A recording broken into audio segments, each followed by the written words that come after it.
প্রিয় শিক্ষার্থী বন্ধুরা, আসসালামু আলাইকুম। অ্যাকাউন্টিং ক্লাসে স্বাগত জানাচ্ছি। আমি সোহেল রানা। আজ আমি আবারও আপনাদের সামনে হাজির হয়েছি নতুন একটি ভিডিও নিয়ে।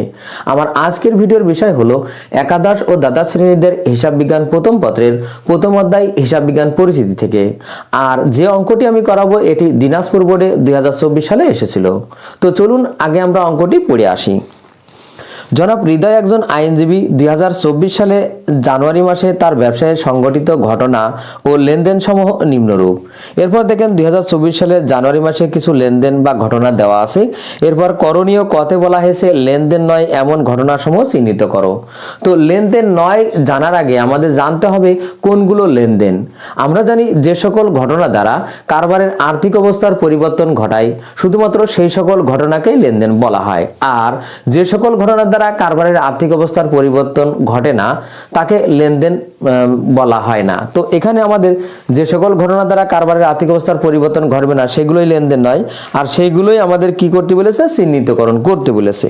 তো এখানে দেখেন জানুয়ারি 1 মাসিক 10,000 টাকা বেতনে একজন আইন সহকারী হিসেবে নিয়োগ দেওয়া হলো। তো একজন আইন সহকারী আমরা কেবলমাত্র নিয়োগ দিয়েছি, তিনি আমাদের ব্যবসায় কাজও করেননি, তার বেতনও পাওয়া হয়নি, আমরা তাকে বেতন পরিশোধ করিও নি। তার মানে এই ঘটনাটা লেনদেন নয়। তাহলে আমরা প্রথমে 2024 এরপর জানুয়ারি 1 আমরা এখানে লিখব আইন সহকারী নিয়োগ দেওয়া হলো। আইন সহকারী নিয়োগ দেওয়া হলো। আইন সহকারী নিয়োগ দেওয়া হলো 10,000 টাকা। তার মানে 10,000 টাকা বেতনে তাকে নিয়োগ দেওয়া হলো। এরপরে দেখেন জানুয়ারি 10 তারিখে বলা হয়েছে মেয়ের স্কুলের বেতন 4,000 টাকা ব্যক্তিগত তহবিল হতে পরিশোধ করা হলো। মনে রাখবেন এটা একটা ব্যক্তিগত লেনদেন, তার মানে ব্যক্তিগত কাজের জন্যই ব্যক্তিগত তহবিল থেকে আমি বেতন পরিশোধ করছি ছেলের স্কুলের। যেমন এখানে কারবারের কোনো আর্থিক অবস্থার পরিবর্তন ঘটেনি, তাই এটিও লেনদেন নয়। তার মানে 10 তারিখে আমাদের লিখতে হবে ব্যক্তিগত তহবিল থেকে মেয়ের স্কুলের বেতন পরিশোধ। ব্যক্তিগত তহবিল হতে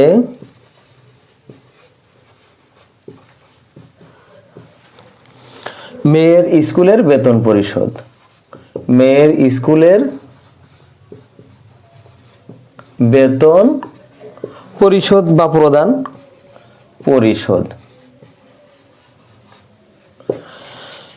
4,000 টাকা। তার মানে এটা একটা ব্যক্তিগত লেনদেন, এটা কারবারিক লেনদেন নয়। তার মানে এটা লেনদেন নয় হিসাবে চিহ্নিত হবে। টোটাল আমাদের এখানে 14,000 টাকা। এটা ছিল আমাদের ক। এবার খতে দেখেন বলা হয়েছে জানুয়ারি 1 থেকে 15 তারিখ পর্যন্ত লেনদেন দ্বারা হিসাব সমীকরণের উপাদান সময়ের প্রভাব ছক আকারে দেখাও। তার মানে হিসাব সমীকরণের উপর যে লেনদেনের প্রভাব সেটা দেখাতে বলা হয়েছে। তার জন্য আমাদের একটি ছক প্রয়োজন। ছকটি আমি আগেই দেখেন কেটে রেখেছি। ছকে আমাদের থাকবে সম্পদ সমান দায় যোগ মালিকানা সত্ত্ব, অর্থাৎ এ সমান এল প্লাস ওই। এতে অ্যাসেট সম্পদ, এল এ লাইবিলিটিস দায়, আর ওইটি মালিকানা সত্ত্ব মানে অনার্স ইকুইটি আমরা লিখলাম। এরপরে আমাদের পুরো অঙ্ক থেকে আমাদের দেখতে হবে যে প্রত্যেকটা লেনদেন বিশ্লেষণ করে আমাদের যে সংশ্লিষ্ট হিসাব আসবে সেই হিসাবগুলোর মধ্যে থেকে যদি সম্পদ হয় তাহলে যতগুলো সম্পদ ততগুলো সম্পদের ঘর, দায় যতগুলো থাকবে ততগুলো দায়ের ঘর, আর এখানে আমাদের মালিকানা সত্ত্বর পরিবর্তে আমরা মূলধন বলে লিখব। তবে মনে রাখবেন মূলধনের এই ঘরে আসবে মূলধন যোগ হবে, এরপরে খরচ বিয়োগ আর উত্তোলন বিয়োগ আর আয় যোগ। তার মানে মূলধনের সাথে আয় যোগ, খরচ আর উত্তোলন বিয়োগ করতে হবে। এই কথাটা আমাদের মনে রাখতে হবে। তো আমাদের যেহেতু 1 থেকে 15 তারিখ লেনদেনগুলোর এই হিসাব সমীকরণের উপাদানের প্রভাব দেখাতে বলা হয়েছে, তাহলে আমরা প্রথমে 1 নম্বরে দেখেন বলা হয়েছে জানুয়ারি 1 আইন ব্যবসায়ে 50,000 টাকা বিনিয়োগ করা হলো। আমাদের প্রথম কাজ হবে যে প্রত্যেকটা লেনদেনের মধ্যে যে সংশ্লিষ্ট হিসাব অর্থাৎ দুটি পক্ষ থাকবে সেইটা আগে বের করা। কিভাবে কিভাবে? ঠিক এইভাবে, যেমন এখানে ধরেন 1 তারিখে বলা হয়েছে আইন ব্যবসায় 50,000 টাকা বিনিয়োগ করা হলো। তার মানে আইন ব্যবসা বলতে আমরা যে ব্যবসাটা শুরু করলাম এটা 50,000 টাকা নিয়ে ব্যবসা শুরু করা হলো। তাহলে নিজের কাছে প্রশ্ন করেন কি নিয়ে ব্যবসা শুরু করা হলো? নগদ টাকা। টাকাটা কে নিয়ে আসলো? মালিক। তাহলে মালিক যেটা নিয়ে আসে সেটার নাম কি? মূলধন। তাহলে আমরা এখানে দুটি পক্ষ পেয়ে যাচ্ছি, একটি হলো নগদান আর একটি হলো মূলধন। এবার দেখতে হবে এই লেনদেনের ফলে আমার এই যে নগদ হিসাব পেলাম এটা বাড়ছে না এর হ্রাস পাচ্ছে, তার মানে বৃদ্ধি পাচ্ছে না এর হ্রাস পাচ্ছে। আর যে আরেকটি পক্ষ পেলাম মূলধন, দেখতে হবে যে এই হিসাবের ফলে আমার মূলধনের পরিমাণ বৃদ্ধি পাচ্ছে না এর হ্রাস পাচ্ছে। তাহলে দেখেন এখানে যেহেতু আমরা নগদ টাকা নিয়ে ব্যবসা শুরু করেছি, আমাদের প্রথমে সাল লিখলাম, এরপরে জানুয়ারি 1। যেহেতু আমরা নগদ টাকা নিয়ে ব্যবসা শুরু করেছি তার মানে আমার কারবারে নগদ টাকা বৃদ্ধি পাচ্ছে, তার মানে যোগ হবে 40,000 টাকা। ঠিক ওই একই টাকা আমরা 50,000 টাকা, ওই একই টাকা আমার কারবারের কি? মূলধন বৃদ্ধি পাচ্ছে। যেহেতু এটা মালিক নিয়ে আসলো তাহলে মূলধন বৃদ্ধি পাচ্ছে, মূলধনের ঘরে হবে।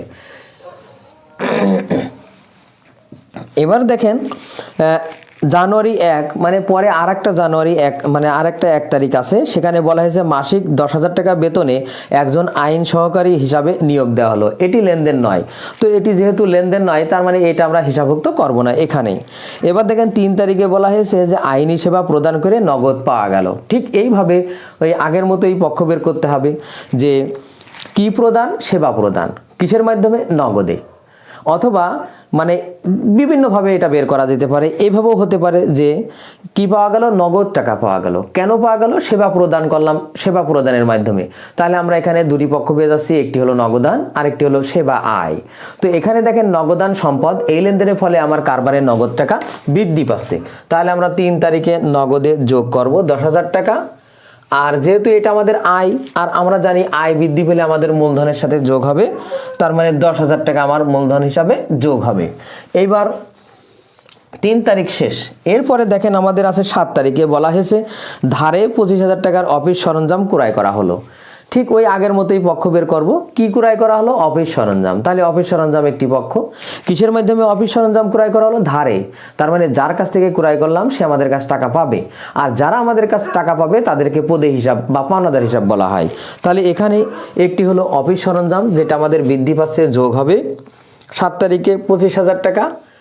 আর অপরপক্ষে আমরা অফিস সরঞ্জাম ক্রয় করলাম ধারে, তার মানে আমার একটা দায় পদেই বৃদ্ধি পাচ্ছে, তাহলে পদের ঘরে যোগ হবে।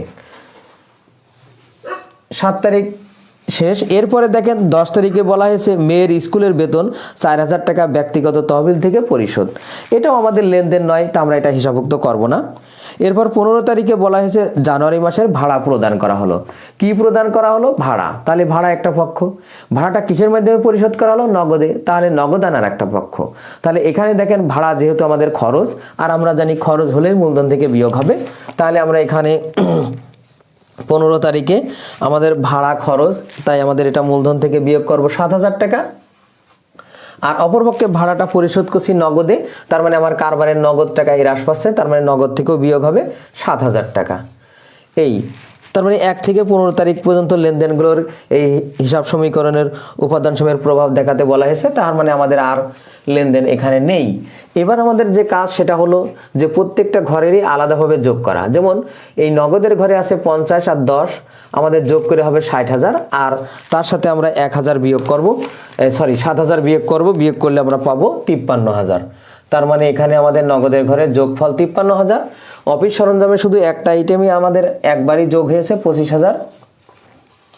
পদের ঘরে দেখেন আমাদের ওই 25,000, আর মূলধন হিসাবে 50,000, 10,000, তার মানে 60,000, আর তার সাথে 7,000 বিয়োগ করলে আমাদের 53,000 হবে। এবার আমাদের যে কাজ সেটা হলো যে সম্পদ দিকে যতগুলো ঘরের যোগফল করেছি আমরা, সেই যোগফলগুলো আবার টোটাল বের করা। তার মানে 53,000 আর 25,000 যোগ করলে আমাদের হবে 78,000। এবার আমরা ক্লোজ করব। এই পাশেও দেখেন এই 25,000 আর 53,000 যোগ করে হবে আমাদের 78,000। আমরা এটা ক্লোজ করব। তার মানে আমাদের খ নাম্বার শেষ। এবার খতে দেখেন বলা হয়েছে প্রতিটি লেনদেনের সংশ্লিষ্ট হিসাব ও শ্রেণী উল্লেখ করো। তার মানে আমাদের প্রতিটি লেনদেনের মধ্যে যে দুটি পক্ষ বা সংশ্লিষ্ট হিসাব থাকে সেটি বের করতে হবে। এরপরে ওই সংশ্লিষ্ট হিসাব কোন শ্রেণীর হিসাবের মধ্যে পড়ে সেটা বের করতে হবে। তো এই ক্ষেত্রে আমাদের আগে জানতে হবে হিসাব কত প্রকার। হিসাব আধুনিক পদ্ধতিতে, এখানে আধুনিক পদ্ধতিতে করতে বলা হয়েছে। আধুনিক পদ্ধতিতে হিসাব আমরা 5 প্রকার জানি: সম্পদ, দায়, আয়, ব্যয় আর মালিকানা সত্ত্ব। তো এখন দেখেন আমাদের প্রথম যে কাজ হবে সেটা হলো প্রত্যেকটা লেনদেনের দুটি পক্ষ বা সংশ্লিষ্ট হিসাব বের করে নেওয়া। তো এখানে দেখেন আমরা আগে তারিখ লিখি 2024 জানুয়ারি 1। দেখেন এখানে বলা হয়েছে আইন ব্যবসায়ে 50,000 টাকা বিনিয়োগ করা হলো। তার মানে আগে পক্ষ বের করতে হবে ঠিক এইভাবে। এই যে আইন ব্যবসায়ে বিনিয়োগ করা হলো, তার মানে আইন ব্যবসায়ে নগদ টাকা নিয়ে ব্যবসা শুরু করা হলো। তার মানে কি নিয়ে ব্যবসা শুরু করা হলো? নগদ টাকা। তাহলে নগদান একটা পক্ষ। আর মনে রাখবেন, মালিক যদি কোনো কিছু কারবারে নিয়ে আসে, অর্থাৎ শুরু করার সময় হোক বা পরবর্তী যে কোনো সময় হোক, সেটা কি? মূলধন। তাহলে আমরা এখানে আরেকটি পক্ষ পেয়ে যাচ্ছি, মূলধন। তার মানে একটি হলো নগদান হিসাব, আরেকটি হলো মূলধন হিসাব। এবার দেখেন নগদান সম্পদ, আমরা জানি নগদ টাকা, এটা হলো সম্পদ হিসাব। আর মূলধন হলো মালিকানা সত্ত্ব। মূলধন মালিকানা সত্ত্ব। এটা গেল 1 তারিখ। এবার দেখেন 2 তারিখে বলা হয়েছে মাসিক 10,000 টাকা বেতনে একজন আইন সহকারী নিয়োগ দেওয়া হলো। যেহেতু এটা লেনদেন নয়, তাই এটা আমাদের পক্ষও পাবো না আমরা, আর এটা হিসাবভুক্ত মানে হবে না। এরপর দেখেন আইন সেবা প্রদান করে নগদ পাওয়া গেল। তার মানে কি প্রদান করা হলো? আইন সেবা। তার মানে সেবা আয় একটি পক্ষ। সেবাটা প্রদান করে কি পেলাম? নগদ টাকা। তার মানে কিসের মাধ্যমে সেবা দিলাম? নগদে। তার মানে নগদ টাকার মাধ্যমে। তাহলে আর একটা পক্ষ হলো নগদান হিসাব। তাহলে আমরা এই 3 তারিখ থেকে আমরা হিসাব পাচ্ছি, মানে সংশ্লিষ্ট পক্ষ পাচ্ছি। একটি হলো নগদান হিসাব, আরেকটি হলো সেবা আয়। তো দেখেন নগদান আমরা জানি সম্পদ হিসাব, আর সেবা আয় হলো আমাদের আয় হিসাব। এবার দেখেন 7 তারিখে বলা হয়েছে ধারে 25,000 টাকার অফিস সরঞ্জাম ক্রয়। তাহলে কি ক্রয় করা হলো? অফিস সরঞ্জাম। তাহলে অফিস সরঞ্জাম একটি পক্ষ। অফিস সরঞ্জামটা ক্রয় করলাম কিসের মাধ্যমে? ধারে। তার মানে যার কাছ থেকে ক্রয় করলাম তাদেরকে আমরা পাওনাদার বলি। তার মানে আমাদের আরেকটি পাওনাদার বা পদেই। তার মানে আমাদের আরেকটি পক্ষ হলো এখানে পদেই। তাহলে আমরা এখানে লিখি 7 তারিখে অফিস সরঞ্জাম হিসাব, অফিস সরঞ্জাম আমাদের সম্পদ। তাহলে আমরা এখানে লিখব সম্পদ হিসাব। আর অফিস সরঞ্জামের বিপরীতে আমাদের যে ক্রয়টা করলাম অফিস সরঞ্জাম ধারে, তার মানে আমাদের আরেকটি পক্ষ হলো পদেই, পদে হিসাব। তাহলে পদে হিসাব আমাদের এখানে কি? দায়, দায় হিসাব। 7 তারিখের পরে আমাদের 10 তারিখে বলা হয়েছে মেয়ের স্কুলের বেতন 4,000 টাকা ব্যক্তিগত তহবিল থেকে পরিশোধ। তার মানে এটাও লেনদেন নয়, তাই আমাদের এটা হিসাবভুক্ত করতে হবে না। 15 তারিখে বলা হয়েছে জানুয়ারি মাসের ভাড়া প্রদান করা হলো 7,000 টাকা। তাহলে কি প্রদান? ভাড়া। তাহলে ভাড়া একটা পক্ষ। কিসের মাধ্যমে ভাড়াটা প্রদান করলাম? নগদে। তাহলে ভাড়া একটা পক্ষ, ভাড়া হিসাব, আরেকটি পক্ষ হলো নগদান হিসাব। দেখেন এখানে ভাড়া খরচ, তার মানে ব্যয় হিসাব। আর নগদান আমাদের এখানে সম্পদ হিসাব।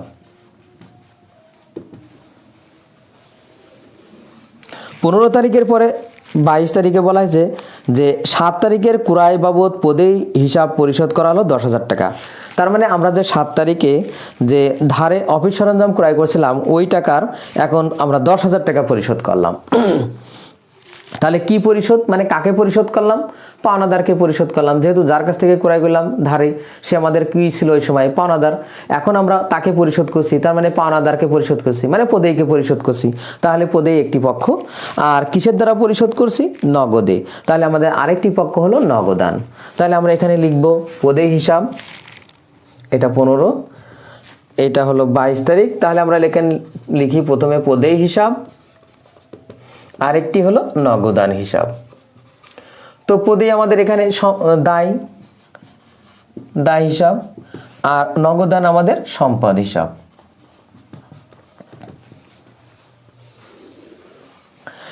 22 তারিখের পরে এবার দেখেন 31 তারিখে বলা হয়েছে আইন সহকারীকে মাসিক বেতন পরিশোধ করা হলো। দেখেন আইন সহকারী আমরা নিয়োগ দিয়েছিলাম জানুয়ারি মাসের 1 তারিখে 10,000 টাকা বেতনে, তার মানে ওই বেতনটা এখন তাকে পরিশোধ করা হলো, কারণ এখন জানুয়ারির 31 তারিখ, তার মানে 1 মাস তিনি আমাদেরকে কাজ করে দিলেন, তার বিপরীতে তাকে আমরা এখন বেতন পরিশোধ করলাম। তাহলে কি পরিশোধ? বেতন। তাহলে বেতন একটা পক্ষ, নিশ্চয়ই বেতনটা কিসের মাধ্যমে পরিশোধ করছি? নগদে, কারণ এখানে উল্লেখ নেই যে চেকে বা ব্যাংকের মাধ্যমে, তার মানে আমরা বুঝে নিচ্ছি যে এটা আমরা নগদেই পরিশোধ করছি। তাহলে আমাদের একটি পক্ষ হলো বেতন হিসাব, যেহেতু বেতন পরিশোধ করা হলো, আর বেতনটা দিচ্ছি নগদে। তাহলে আর একটা পক্ষ হলো আমাদের নগদান হিসাব। এখানে বেতন হলো আমাদের ব্যয় আর নগদান হলো আমাদের সম্পদ। তো ছাত্রছাত্রী বন্ধুরা, আজ এ পর্যন্তই। আমার ভিডিওটি কেমন হলো অবশ্যই কমেন্ট করে জানাবেন। যদি ভিডিওটি ভালো লেগে থাকে অবশ্যই ভিডিওতে একটি লাইক দেবেন। এছাড়াও অন্যান্য বন্ধুদের দেখার সুযোগ করার জন্য অবশ্যই ভিডিওটি শেয়ার করবেন। সবাইকে আবারও ধন্যবাদ। আল্লাহ হাফেজ।